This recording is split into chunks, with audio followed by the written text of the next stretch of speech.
మరోసారి నార్సింగి పోలీసులను ఆశ్రయించారు లావణ్య. రాజ్ తరుణ్ అతని తల్లిదండ్రులపై ఫిర్యాదు చేస్తే పోలీసులు పట్టించుకోవట్లేదంటూ ఆవేదన వ్యక్తం చేశారు. ఇప్పటి వరకు వారిపై కేసు కూడా నమోదు చేయలేదన్నారు లావణ్య.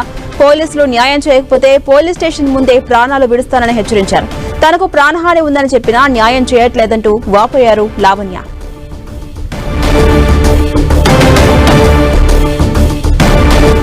ఇక దీనిపై మరింత సమాచారం మా ప్రతినిధి కిరణ్ అందిస్తారు. రాజ్ తరుణ్ లావణ్య వ్యవహారానికి సంబంధించి కూడా రోజుకొక మలుపు తిరుగుతుంది. తాజాగా ఒక మంత్రి పేరు వినిపిస్తుంది. దీనికి సంబంధించి కూడా మనతో మాట్లాడేందుకు లావణ్య గారు, చెప్పండి, గడిచిన కొద్ది రోజులుగా మీరు నార్సింగ్ పిఎస్ కు వస్తున్నారు, పోతున్నారు, ఏం జరుగుతుంది, ఏంటి? నా పైన నిన్న మళ్ళీ దాడి జరిగిందండి. ఇంకొక 4 ఆడవాళ్ళు వచ్చారు కేర్ టేకర్స్ అన్న పేరుతో. మొన్న కూడా కేర్ టేకర్స్ అన్న పేరుతోనే వచ్చారు. ఉన్న ఒక గొల్లం కూడా ఫోర్స్ఫుల్ గా తోసేసి లోపలికి రావడం జరిగింది. రాజ్ తరుణ్ మరి అంత పెద్ద సెక్యూరిటీ బౌన్సర్స్ పెట్టేసి ఎందుకు ఇలా పీపుల్ అలౌ చేస్తున్నారన్నది నాకు అర్థం కాలేదండి. మీ వ్యవహారంలో ఒక మంత్రి ఇన్వాల్వ్ అయ్యారు. మీరుంటున్న విల్లాకి సంబంధించి కూడా తనఖా పెట్టారు. ఆయన మిమ్మల్ని విల్లా వెకేట్ చేస్తున్నారు, తీసుకున్న ప్రయత్నం, అసలు ఏం జరుగుతుంది, ఏంటి? మంత్రి గారు ఏం కాదండి, వాళ్ళ త్రూగా వచ్చిన మనిషి దగ్గర మేము మనీ తీసుకుంటూ ఉన్నాము. అంటే ఇప్పుడు ఎమర్జెన్సీ ఏమైనా కావాలి అంటే మనకు అయిన వాళ్ళని అడుగుతూ ఉంటాం కదా, అలా అయిన వాళ్ళని ఒక 5 lakhs అలా అడుగుతున్న టైంలోని ఒకేసారి ఎమర్జెన్సీకి రాస్తారు ఎవరో ప్రొడ్యూసర్ కి కట్టాలి అన్న దగ్గర ఒకేసారి 25 lakhs కావాలి అని అన్నప్పుడు 25 lakhs తీసుకోవడం జరిగింది 2021లో. ఒక 2 years వరకు ఇంట్రెస్ట్ కట్టాడు. దాని తర్వాత మాకు అవుతున్న గొడవల్లోని కట్టకుండా వచ్చాడు. ఇంటి పేపర్సే కదా పెట్టింది, ఇంకా లావణ్యకే కదా ఇల్లు ఇచ్చేస్తున్నాను అన్న దాంట్లో కట్టకుండా వచ్చాడనమాట. తప్పించుకోవచ్చు అన్న దగ్గర నువ్వు, ఎందుకంటే నాకు రాజుకు జరుగుతున్న గొడవల్లో కూడా ఇంకా నువ్వే ఉంటున్నావు కదా, నువ్వే కట్టుకో అన్న వరకు కూడా వచ్చాయి. వాళ్ళు ఒకసారి ఫోన్ చేసి ఏంటి ఇంట్రెస్ట్ కట్టట్లేదు అన్న దగ్గర మీరు లావణ్యనే అడగండి, ఆమె ఉంటుంది కదా అన్న కూడా చెప్పాడంట ఈ 1 year లో. సో వాళ్ళు నన్నే ఇంకా రాజు ఎత్తకపోతే నేను నాకే ఫోన్ చేసి కట్టమన్నారు. నా తల తాకట్టు పెట్టినా నేను కట్టలేనండి, నా దగ్గర 50,000 లేవు, 50 lakhs ఎక్కడి నుంచి తీసుకొని రావాలి అన్నాను. 2 days లో మేము ఆక్యుపై చేసుకుంటామన్నారు. 10 రోజులను ఆగండి, నాకు ఖాళీ చేయడానికి టైం పడుతుంది అన్నాను. 1 week టైం ఇచ్చారు. అంటే ఈ వ్యవహారానికి సంబంధించి రాజ్ తరుణ్ తల్లిదండ్రులకు తెలుసా మీరు ఇట్లా ఒక విల్లా తనఖా పెట్టి డబ్బులు తీసుకున్న వ్యవహారం వాళ్ళకి తెలుసా? అంటే వాళ్ళు మా దగ్గర అయితే ఉండరు కదండి వాళ్ళకి తెలియడానికి. బట్ రాజు అయితే చెప్పినట్టున్నాడు, ఎందుకంటే 10 lakhs అప్పు ఉంది అన్నదైతే ఒకసారి చెప్పడం జరిగింది. మాకు అప్పులు ఉన్నాయి అన్నదైతే తెలుసు వాళ్ళకి. అండ్ ఇప్పుడైతే నేను చెప్పే వచ్చాను, ఎందుకంటే నేను కాల్ వచ్చినప్పుడు కూడా ఇమీడియట్ గా నేను పైకి వెళ్ళి నేను రాత్రి అంకుల్ ఇలా కాల్ వచ్చింది, మీరు చేసిన ఒక ఆవేశం వల్ల మనం ఇప్పుడు సమాధానం చెప్పుకోలేకుండా అయ్యింది చూసారా పరిస్థితి అన్నాను. అలా బ్లాంక్ ఫేస్ చేసుకొని ఉన్నారు. అంటే కొద్ది రోజుల క్రితం రాజధానికి సంబంధించిన పేరెంట్స్ వచ్చారు, మీ ఇంట్లో ఉంటున్నారు, వాళ్ళు కూడా ఉండేందుకు మీరు ఒప్పుకున్నారని తెలిసింది. మళ్ళీ ఎందుకు వివాదానికి సంబంధించి పిఎస్కి వచ్చారు? నిన్న రాత్రి మళ్ళీ ఇంకొక 4 కేర్ టేకర్స్ అని వచ్చారండి. ఇప్పుడు అంకుల్ ఒక్కరు బాత్రూమ్ కో దీనికో లెగడానికి అవసరం ఉన్నప్పుడు ఒక మనిషి అయితే సరిపోతారు. 4 మనుషులు పోనీ వాళ్ళు రావడం అటాకింగ్ వచ్చినప్పుడు అర్ధరాత్రి తలుపులు కూడా ఇప్పుడు లేవు లాక్ చేసుకోవడానికి. మా ఇంట్లో ఇప్పుడు మమ్మల్ని పోషిస్తుందంతా నా తండ్రి ఎన్ని రోజులు నన్ను కాపలా కాస్తూ కూర్చుంటాడు. వాళ్ళు మరి దాడికి చేయడానికే వస్తున్నారు, కబ్జా చేస్తున్నారు, మరి ఏం చేస్తున్నారో నాకు తెలియదు. కొద్ది నెలలుగా మీరు రాజధాని వ్యవహారానికి సంబంధించి కూడా చాలా ఫైట్ చేస్తున్నారు. ఇప్పుడు ఆయన ఇచ్చిన విల్లాలో ఉండట్లేదు, ఎక్కడో సీక్రెట్ ప్లేస్ ఉంటారు, ఆ మీద ఫైట్ చేస్తారా, ఎట్లా ఉండబోతుంది భవిష్యత్ కార్యాచరణ, ఏం చేయబోతున్నారు? ఇప్పుడు మస్తాన్ సాయి అనే అబ్బాయి ఎలా అయితే చర్యలు తీసుకోవడం జరిగిందో, చట్టం ఎవరికి చుట్టం కాదు, అది హీరో అయినా సరే నేను రాజ్ తరుణ్ పైన అగేన్స్ట్ కూడా ఫైట్ చేసింది. అందుకే ఖచ్చితంగా రాజ్ తరుణ్ దీని వెనకాల కారణం నాకు జరిగిన అవమానానికి అసాల్ట్ కి రాజ్ తరుణే కారణం అయితే రాజ్ తరుణ్ కి కూడా కేవలం చట్టపరంగా ఏమున్నాయో అవన్నీ కూడా జరగాలి. కోర్టు మెట్లు రాజ్ తరుణ్ కూడా ఎక్కాలి. హీరో అయినా సరే తనైనా ఎక్కాలి. ఇప్పుడు మా పైన కేసు ఉన్నప్పటికీ మేమే వెళ్తున్నాం హియరింగ్స్ అన్నిటికీ. రాజ్ తరుణ్ ఎందుకు వెళ్ళకూడదు? అంటే హీరో అయితే వెళ్ళకూడదా? ఎవరైనా సరే వెళ్ళాలి. కోర్టు ఎవరికైనా సేమ్ ఉండాలి. నేను ఆ రైట్స్ కోసమే ఫైట్ చేశాను. నేను ఖచ్చితంగా లీగల్ గా వెళ్తే వస్తానండి. రాజ్ తరుణ్ మీకు ఒక విల్లా ఇచ్చారు, ఆ విల్లాని కొన్ని కారణాల వల్ల మీరు వెకేట్ చేస్తున్నారు. ఇప్పుడు ఆ విల్లాని వెకేట్ చేస్తే మీకు ఆయనకు సంబంధించిన ఎఫర్ట్ కావచ్చు, మీ పేరు మీకు ఇచ్చినది కూడా పోతుంది. కాబట్టి ఎట్లా దీనికి సంబంధించి ఎట్లా ఫైట్ చేయబోతున్నారు, ఏం చేయబోతున్నారు? ఇప్పుడు వాళ్ళు జస్ట్ ఆక్యుపై మాత్రమే చేస్తున్నారు కదండి, పర్మనెంట్ గా అయితే తీసుకుంటారని అయితే నేను అనుకోవట్లేదు. కాకపోతే కేసు క్లియర్ అయ్యే టైంకి ఖచ్చితంగా అంటే తిరిగి ఆ విల్లా మళ్ళీ మీకు వస్తుందని ఒక నమ్మకం ఉందా? ఎవరికి చెందితే వాళ్ళకి వస్తుందండి. రాజ్ తరుణ్ నేను కలిసి జీవనం సాగించిన తర్వాత కొన్నాము. రాజ్ తరుణ్ వాళ్ళ నాన్నగారు ఆస్తి కాదు, మా నాన్నగారు ఆస్తి కూడా కాదు, మా ఇద్దరిది. అతను బయటికి వెళ్ళి పనిచేశాడు, నేను ఇంట్లో ఉండి పనిచేశాను. ఇద్దరికి సగభాగం ఉంటే బాగుంటుంది. అది పూర్తిగా నాది అనను, పూర్తిగా రాజ్ తరుణ్ అని కూడా అనను. అప్పులు క్లియర్ అయిపోయినప్పటికీ సరే ఏమున్నా సరే అది ఇద్దరికి సగభాగంగా చెందుతుంది. రాజ్ తరుణ్ కి సగం, నాకు సగం, ఎవరి లైఫ్ వాళ్ళది. టచ్ లో ఉన్నాడు అసలు? లేదండి, లేదు. దూరంగా ఉండి దొంగగా ఆడుతున్నాడు. మగాడివి హీరో అంటున్నావు, రియల్ లైఫ్ హీరో కాదు, రియల్ లైఫ్ హీరో కావు. ఒక్క ఆడదాని జీవితంలో ఇంత శత్రుత్వం చేపిస్తున్నావు రాజ్. అన్నం పెట్టిన చెయ్యి నా మీదకి ఇలా చేపిస్తున్నాడు, కరెక్ట్ కాదు. ఇంకా అదొకటే కోరుతున్నాను, బయటికి రా రాజ్. మాట్లాడుకుంటే యుద్ధాలు జరుగుండేవి కాదు అంటావు. నిజంగా అది నువ్వు నమ్మితే బయటికి రా, క్లియర్ చేసుకుందాం.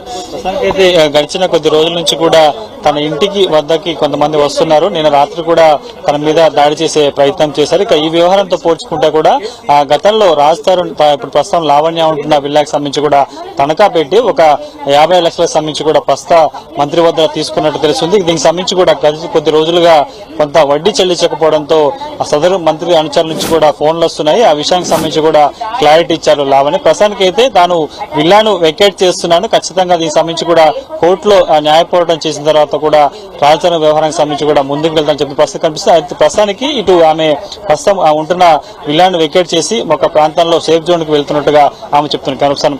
సాయితో కలిసి కిరణ్ టీవీ హైదరాబాద్. ఇక ఇదే అంశంపై మరిన్ని డీటెయిల్స్ అందించేందుకు మా ప్రతినిధి కిరణ్ మనకు లైవ్ లో అందుబాటులో ఉన్నారు. కిరణ్, రాజ్ తరుణ్ లావణ్య కేసు రోజు రోజుకు కొంత వివాదంగా మారుతోంది. ఒకరిపై ఒకరు ఆరోపణలు చేసుకుంటూ ఉన్నారు. ఓవరాల్ గా ఇప్పటి వరకున్న అప్డేట్స్ ఏంటి? మరోసారి తనకు ప్రాణహాని ఉందంటూ లావణ్య పోలీసులను ఆశ్రయించింది. పోలీసులు పట్టించుకోవట్లేదంటూ ఆవేదన కూడా వ్యక్తం చేసింది. అప్డేట్స్ ఏంటి? ఝాన్సీ రాణి, మరొకసారి రాజ్ తరుణ్ లావణ్య వ్యవహారానికి సంబంధించి కూడా తెర మీదకి వచ్చినట్టుగా చెప్పుకోవచ్చు. గత కొద్ది రోజులుగా ఇది వ్యవహారానికి సంబంధించి కూడా అనేక ట్విస్టులు కొనసాగిన నేపథ్యంలో తాజాగా ఇప్పుడు ప్రస్తుతం కోకాపేటలో లావయ్య విల్లాకి సంబంధించి కూడా గతంలో ఒక మంత్రి వద్ద తనఖా పెట్టి సంబంధించి కూడా డబ్బులు తీసుకున్నామంటూ కూడా చెప్తుంది. దీనికి సంబంధించి కూడా గడిచిన 3 నెలలుగా వడ్డీ కట్టకపోవడంతో సదరు మంత్రి అనుసరులు కూడా తమకి ఫోన్ చేశారు అని కూడా చెప్పే ప్రయత్నం చేస్తుంది. ఇక మనతో కొద్దిసేపటి క్రితం లావణ్య మాట్లాడుతూ కూడా ఈ లావణ్య ఉంటున్న విల్లాకి సంబంధించి ఏం జరిగింది తెలుసుకునే ప్రయత్నం చేస్తూ కూడా కొన్ని ఆసక్తికర విషయాలు చెప్పారు. 2018, 19, 22లో కూడా సదరు మంత్రి వద్ద నుంచి కూడా తాము 3 దఫాలుగా 50 లక్షలకు పైగా తీసుకున్నాము. దీనికి సంబంధించి రాజ్ తరుణ్ కొందరి డైరెక్టర్లకి డబ్బులు ఇచ్చే క్రమంలో కూడా ఆ విల్లాని తనఖా పెట్టి కూడా సదరు మంత్రి వద్ద డబ్బులు తీసుకున్నామని చెప్పే ప్రయత్నం చేశాను. కానీ ప్రస్తుతానికి అయితే రాజ్ తరుణ్ వారికి అందుబాటులో లేకపోవడంతో తనను కాంటాక్ట్ చేస్తున్నారు. 3 నెలలుగా తనకి ఫోన్ చేస్తున్నారు. తను కొంత ప్రొలాంగ్ చేస్తూ వస్తున్నారు. తన వద్ద నీ తీసుకున్న డబ్బుకు సంబంధించి కూడా వడ్డీ కలిసే పరిస్థితి నా దగ్గర లేదంటూ కూడా చెప్పే ప్రయత్నం చేస్తున్నాను. తాజాగా కొద్ది రోజుల క్రితం కూడా సదరు మంత్రి పేచి నుంచి కూడా తనకి ఫోన్ వచ్చినట్టు లావణ్య కొన్ని ఆసక్తికర వ్యాఖ్యలు చేయడం ప్రస్తుతానికి అయితే కొంత చర్చనీయాంశంగా మారినట్టుగా మనం చెప్పుకోవాల్సి ఉంటుంది. ప్రస్తుతానికి రాజ్ తరుణ్ లావణ్య విల్లాకు సంబంధించి ఎవరు తనఖా పెట్టారు, ఆ మంత్రి ఎవరన్నది కూడా కొంత చర్చ జరుగుతుంది. మరొక 5 రోజుల్లో తాను ఉంటున్న కొక్కపేట విల్లాకు సంబంధించి కూడా సదరు మంత్రి అనుచరులు వచ్చి కూడా దాన్ని స్వాధీనం చేసుకునే ప్రయత్నం చేస్తారు. అప్పటి వరకు ఆగండి అంటూ కూడా ఆమె చెప్పే ప్రయత్నం చేస్తున్నారు. ప్రస్తుతానికి అయితే గడిచిన కొద్ది రోజులుగా రాజధానికి సంబంధించిన తల్లిదండ్రులు తన విల్లాకు వచ్చారు.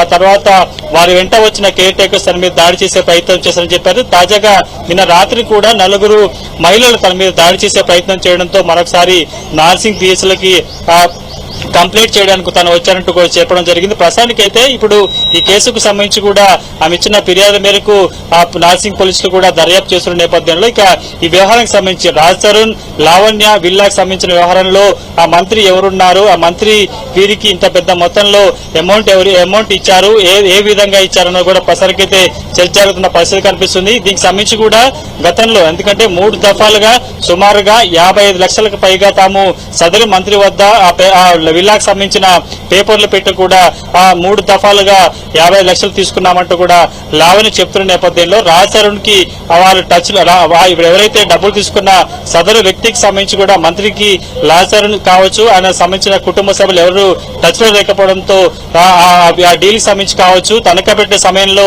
తను కూడా ఉండాను కాబట్టి ఆ మంత్రి అనుచరులు తనకు ఫోన్ చేశారంటూ కూడా కొన్ని ఆసక్తికర వ్యాఖ్యలు చేశారు. దీనికి సంబంధించి కూడా 3 నెలల నుంచి సమయం కావాలని అడుగుతున్నాను, డబ్బులు వడ్డీ కట్టేందుకు డబ్బులు లేవంటూ చెప్పే ప్రయత్నం చేశారు. కానీ ప్రస్తుతానికి అయితే మేము తీసుకున్న వడ్డీకి సంబంధించిన గడువు అవుతుందో దానికి సంబంధించిన పత్రాలు ఉన్నాయి. దానికి సంబంధించిన గడువు కూడా మరికొద్ది రోజుల్లో ముగిసిపోతున్న నేపథ్యంలో వారిని దాన్ని స్వాధీనం చేసుకొస్తారు. అప్పుడు మీరు ప్రత్యక్షంగా ఆ మంత్రి ఎవరు అనుచరులు ఎవరు తెలుసుకునే ప్రయత్నం కూడా ఉంటుందంటూ కూడా చెప్పే ప్రయత్నం. ప్రస్తుతానికైతే ఆమె ఎవరి వద్ద ఇంత విల్లాని తనఖా పెట్టి డబ్బులు తీసుకున్న విషయాన్ని మాత్రం గోప్యంగా ఉంచుతుంది ఝాన్సీ రాణి. అలాగే కిరణ్, ఇక్కడ ఇంత గొడవ జరుగుతోంది, రాజ్ తరుణ్ ఎక్కడ అని ప్రశ్నిస్తోంది లావణ్య. మరోసారి తన తండ్రితో కలిసి పోలీసులను ఆశ్రయించింది. ఈ విషయంలో పోలీసుల వెర్షన్ ఎలా ఉండబోతోంది, వారేం చెప్తున్నారు, వారు ఈ విషయంలో జోక్యం చేసుకుని రాజ్ తరుణ్ ని స్టేషన్ కు పిలిపించే ప్రయత్నం చేసే అవకాశం ఉందా?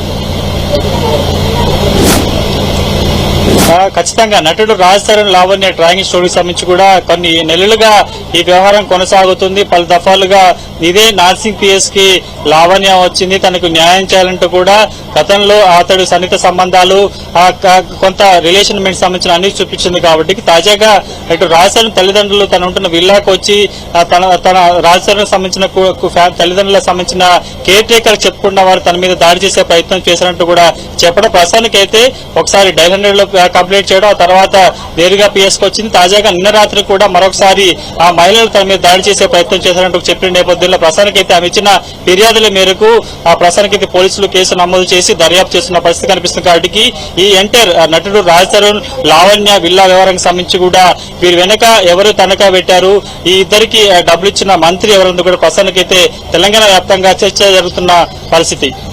Right, thank you Kiran.